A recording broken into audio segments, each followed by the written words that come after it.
सबको जय मसीह की। मत्ती 23 उसकी 9 में लिखा है, तुम पृथ्वी पर किसी को पिता ना कहना, क्योंकि तुम्हारा एक ही पिता है जो स्वर्ग में है।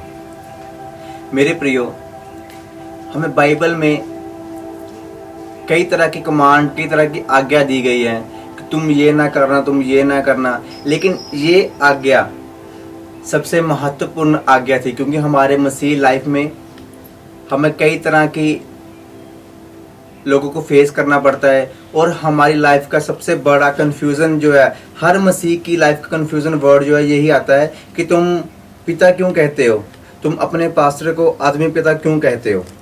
तो बहुत से लोग हैं जो कंफ्यूज रहते हैं, उनको जवाब नहीं दे पाते।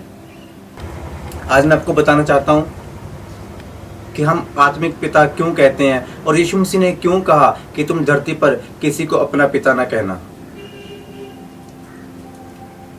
मत्ती 23 अध्याय जब हम पढ़ना शुरू करते हैं, उसकी हेडिंग आती है, यीशु मसीह ने शास्त्रियों और फरीसियों भीड़ को बुलाया और अपने चेलों से बात की। भीड़ से और अपने चेलों से बात की और उन्हें कहा कि तुम रब्बी ना कहलाना, तुम पिता ना कहलाना, धरती पर किसी को अपना पिता ना कहना।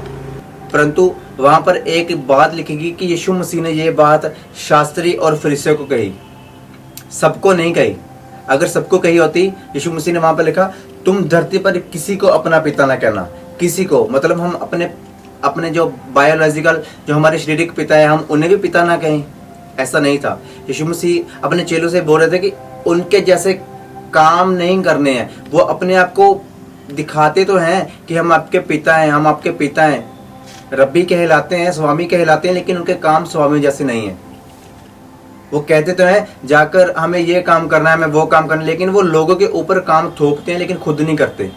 वचन में लिखा वो मूसा की गद्दी पर बैठते हैं, मूसा की सारी आज्ञाओं को लोगों पर देते हैं, लेकिन खुद नहीं मानते।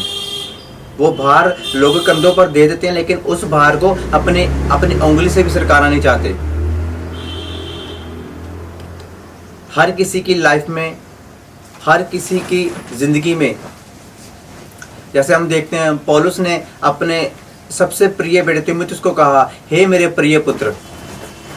अगर पिता कहना गलत होता तो पौलुस जिसने कलीसियाएं बनाई, सबसे ज्यादा कलीसियां बनाई, और वो कहता है मैं सबसे ज्यादा गैर भाषा में प्रार्थना करता हूँ, सबसे ज्यादा कलीसियां बनाई, स्थापित की, और सबसे ज्यादा बाइबल में पुस्तकें उसी की हैं। अगर पिता कहना गलत है तो वो तीमुथियुस को अपना बेटा ना कहता, वो तीतुस को अपना बेटा ना कहता। इवन सिर्फ बेटा ही नहीं कहा, उसने प्रिय बेटा कहा, प्रिय पुत्र। ये प्रिय वर्ड हर किसी के लिए बाइबल में यूज नहीं हुआ, किसी पर्सन के लिए, किसी व्यक्ति के लिए यह वर्ड यूज किया गया। अगर यह गलत है, फिर पतरस भी मरकुस को आत्मिक बेटा कहता है। मैं आपको बताना चाहता हूं कि पिता कहना क्यों जरूरी है। पौलुस इफिसी 6 अध्याय में, इफिसी 6 उसके 10 में लिखता है, अपने आत्मा के हथियार बांध लो। उसमें हमें शरीर के लिए अलग अलग पार्ट के लिए हमें हथियार दिए गए। सिर के लिए टॉप, पाँव के लिए जूते, कमर के लिए बेल्ट दी गई, छाती के लिए, छाती को कवर करने के लिए हमें और चेस्ट शील्ड दी गई, ऐसे ही हमें तलवार दी गई, लेकिन हमें पीठ को कवर करने के लिए कुछ नहीं दिया गया। जब एक बंदा लड़ने के लिए जाता है तो वो अपने आप को पूरा कवर करता है, आगे से पीछे से, कि अगर कोई मेरे को गोली मारे तो किसी साइड से लगे ना। लेकिन वहां पर दिखाया गया कि उसने पीठ के लिए कुछ नहीं दिया, कुछ नहीं दिखाया, कुछ मेंशन नहीं किया कि पीठ के लिए क्या है, कुछ भी नहीं। अगर शील्ड उसने अपनी छाती के लिए लिखी है तो उसको चाहिए था कि अपनी पीठ के लिए भी बताता कुछ, लेकिन उसने नहीं बताया।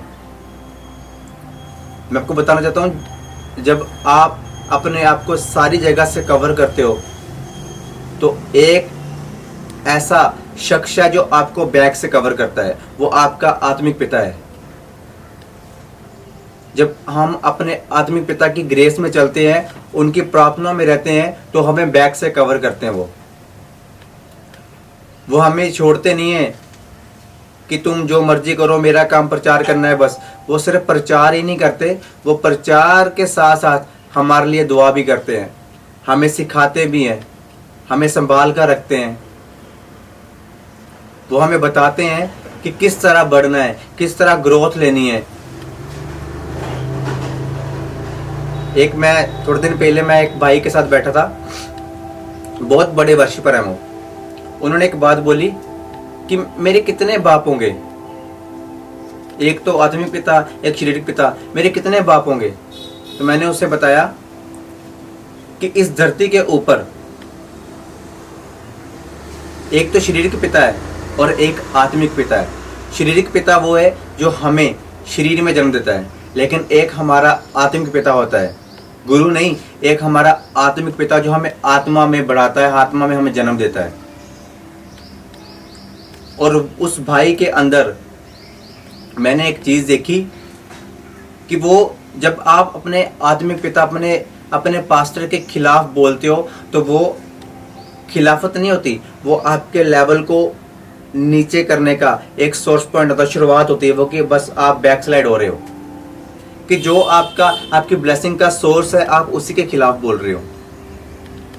और ये स्पेशली वीडियो बनाने का मकसद सिर्फ मेरा यही है कि कई लोगों के पास जवाब नहीं है कि आप आत्मिक पिता क्यों कहते हो।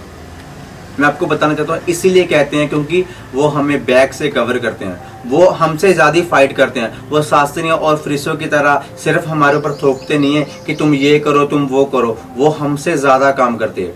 जब संडे वो चर्च में प्रचार करते हैं ना, तो 100 से 150 से 200 लोग उसी दिन संडे को ही घर घर जाकर लोगों को सुसमाचार देते हैं। वो ये नहीं कहते कि तुम तो यहाँ पर बैठे हो, मैं भी बैठा हूँ, मैं अपनी लग्जरी लाइफ जी सकता हूँ। नहीं, वो पे करते हैं उन लोगों को, वो उन लोगों को पे करते हैं ताकि लोग बचाए जाएं।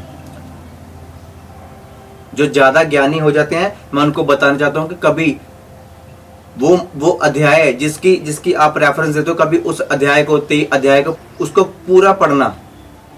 वो शास्त्री और फरीसियों के लिए लिखा गया पूरा अध्याय, उसमें लिखा गया शास्त्री और फरीसियों के ज्ञान से, उनके खमीर से सावधान रहना। बाइबल में जब भी कोई कमांड दी गई है, उस कमांड को पहले देखो ये क्यों दी गई है और किनको दी गई है, ये आज्ञा किस लिए दी गई है।